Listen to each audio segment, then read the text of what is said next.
भाग एक का शेष। नागेश्वर महादेव मंदिर एक प्रसिद्ध मंदिर है जो भगवान शिव को समर्पित है। यह द्वारका गुजरात के बाहरी क्षेत्र में स्थित है। यह शिव जी के 12 ज्योतिर्लिंगों में से एक है। नागेश्वर अर्थात नागों का ईश्वर। यह विष आदि से बचाव का सांकेतिक भी है। रुद्र संहिता में इन भगवान को दारुका वने नागेशम कहा गया है। इस पवित्र ज्योतिर्लिंग के दर्शन की शास्त्रों में बड़ी महिमा बताई गई है।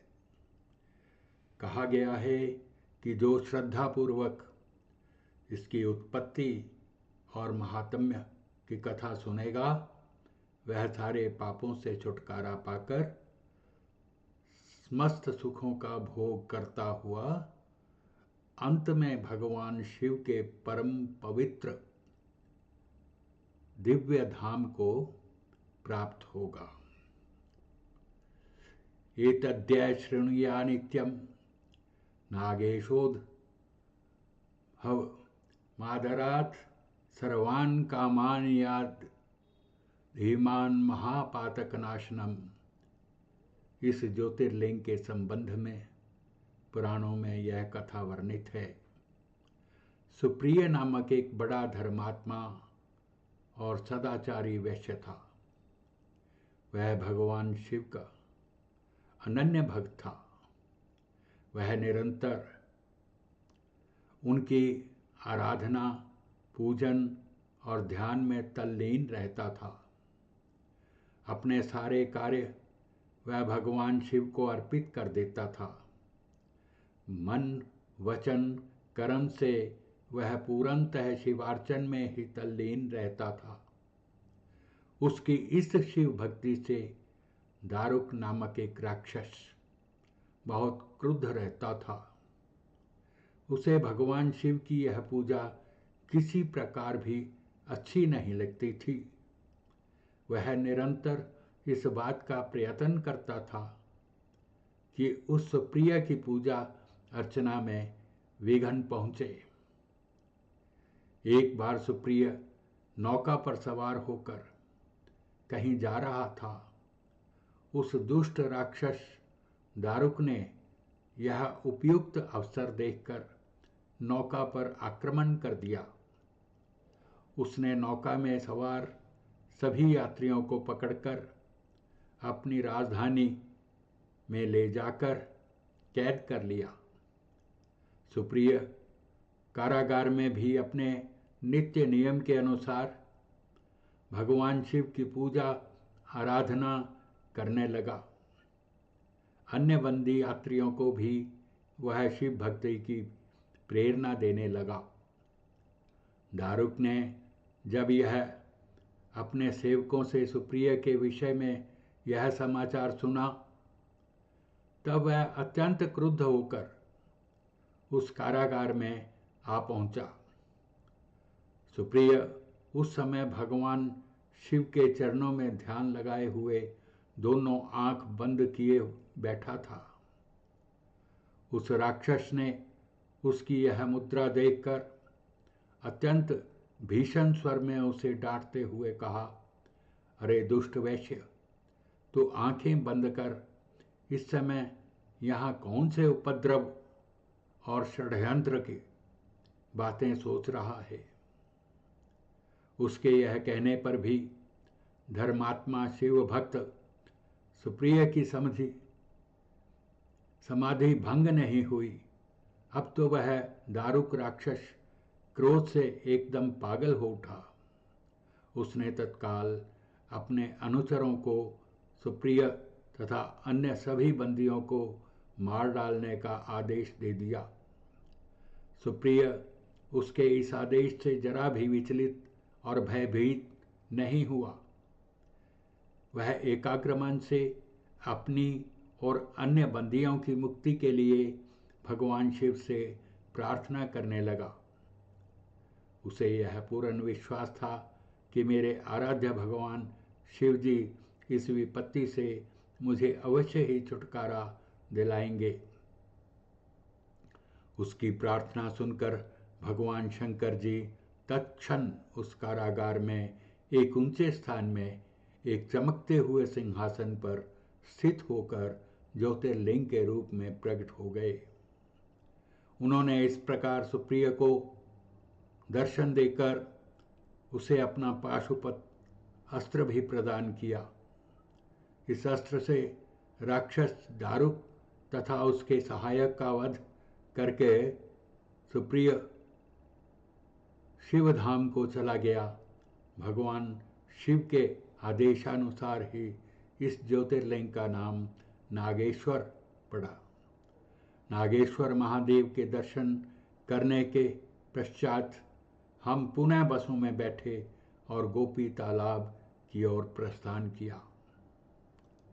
कान्हा की नगरी द्वारिका से थोड़ी दूर पर स्थित है गोपी तालाब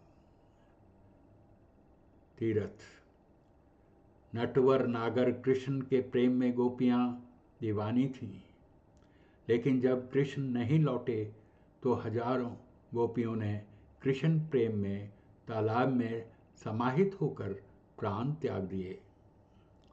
कहा जाता है कि कृष्ण ने गोपियों को इस तालाब की पवित्र मिट्टी से स्नान करवाकर उन्हें पवित्र किया था। बाद में जब गोपियों ने कृष्ण के विरह में इस तालाब में प्राण त्याग दिए थे, कृष्ण ने इस तालाब की मिट्टी को वरदान दिया कि तालाब की मिट्टी चंदन के जैसी हो जाएगी। जो भी इस मिट्टी को अपने शरीर से लेप करेगा उसे शांति मिलेगी, उसके दुख दूर होंगे। सचमुच गोपी तालाब से मिलने वाली मिट्टी चंदन सरीखी है। लोग यहाँ से मिट्टी लेकर जाते हैं। मंदिरों के आसपास की दुकानों में इस तालाब की मिट्टी बिकती है। इसे गोपी चंदन कहते हैं। द्वारका और आसपास का भ्रमण करवाने वाली ज़्यादातर बसें श्रद्धालुओं को अपने आधे दिन के सैर सपाटा कार्यक्रम में गोपी तालाब भी लेकर जाती हैं। यहाँ तालाब के किनारे कई मंदिर बने हैं। इन मंदिरों में कृष्ण और गोपियों की रासलीला की झांकियाँ सजाई गई हैं। कई मंदिरों में भव्य प्रदर्शनियाँ भी लगाई गई हैं। गोपी चंदन घर लेकर जाएं। गोपी तालाब में बने ज़्यादातर मंदिर निजी मंदिरों की तरह हैं, इसलिए यहाँ दिया दान सीधे पुजारियों की आय का साधन है। हाँ, गोपी तालाब से आप यहाँ की मिट्टी यानी गोपी चंदन लेकर घर जरूर जाएं। गोपी तालाब की मिट्टी तू चंदन करके जान। गोपी तालाब से पुनः बसों में सवार होकर हम आज की बस यात्रा के आखिरी पड़ाव भेट द्वारिका के वहाने पर पहुंचे। आगे का रास्ता हमें स्टीमर द्वारा तय करना था, इसलिए बसों से अपना थैला आदि उठाया, बसों को विदाई दी। भेंट द्वारिका या द्वारिका भेंट ही वह जगह है जहाँ भगवान कृष्ण ने अपने प्यारे भक्त नरसी की हुंडी भरी थी। भेंट द्वारका के टापू का पूरब की तरफ का जो कोना है, उस पर हनुमान जी का बहुत बड़ा मंदिर है। इसीलिए इस ऊंचे टीले को हनुमान जी का टीला कहते हैं। पहला और सबसे बड़ा महल श्री कृष्ण का महल है। गुरु गोविंद सिंह जी ने जिन 5 प्यारों को अमृत छकाया था उनमें से एक मोहकम चंद जी बेट द्वारिका के ही थे। बेट द्वारिका या शंखोद्धार कच्छ की खाड़ी में स्थित है, एक द्वीप है। शंखोद्धार इसलिए कहते हैं कि शंखासुर नाम का एक असुर का वध किया था। इसे शंखोद्धार शायद इसलिए भी कहा जाता है कि इसकी आकृति शंख के समान है। यह द्वीप समुद्र तट पर स्थित ओखा से 3 किलोमीटर की दूरी पर है। इसकी लंबाई उत्तर पश्चिम से दक्षिण पूर्व तक लगभग 13 किलोमीटर है तथा औसत चौड़ाई 4 किलोमीटर है। द्वारिका यहाँ से दक्षिण में स्थित है। बेट द्वारिका की आबादी लगभग 10,000 है, जिसमें से 8,000 मुस्लिम और लगभग 2,000 हिंदू हैं। मुस्लिम आबादी का मुख्य पेशा मछली पकड़ना है तथा हिंदू आबादी तीर्थ यात्रियों पर ही निर्भर है।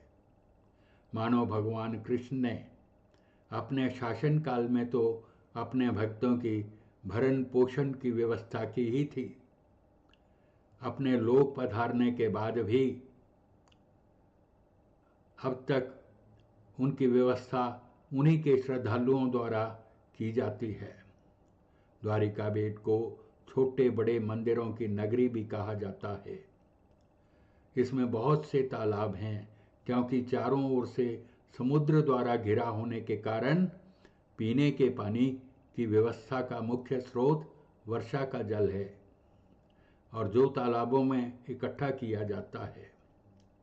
समय का अभाव था, क्योंकि सायं 6 बजे तक हमें वापस जाने के लिए स्टीमर पकड़ना था, इसलिए बहुत अधिक मंदिरों में तो नहीं जा सके। बस द्वारिकाधीश मंदिर, हनुमान मंदिर के दर्शन हमने अवश्य किए। समय का अभाव अवश्य खटका, लेकिन मजबूरी थी। रात्रि 8:30 बजे ओखा से हमारी गाड़ी आगे चलनी थी, इसलिए 6 बजे स्टीमर लेकर हम भारत की मुख्य भूमि पर आए और पैदल ही रेलवे स्टेशन की ओर चल दिए। ओखा बंदरगाह रेलवे लाइन द्वारा देश के विभिन्न शहरों से जुड़ी हुई है।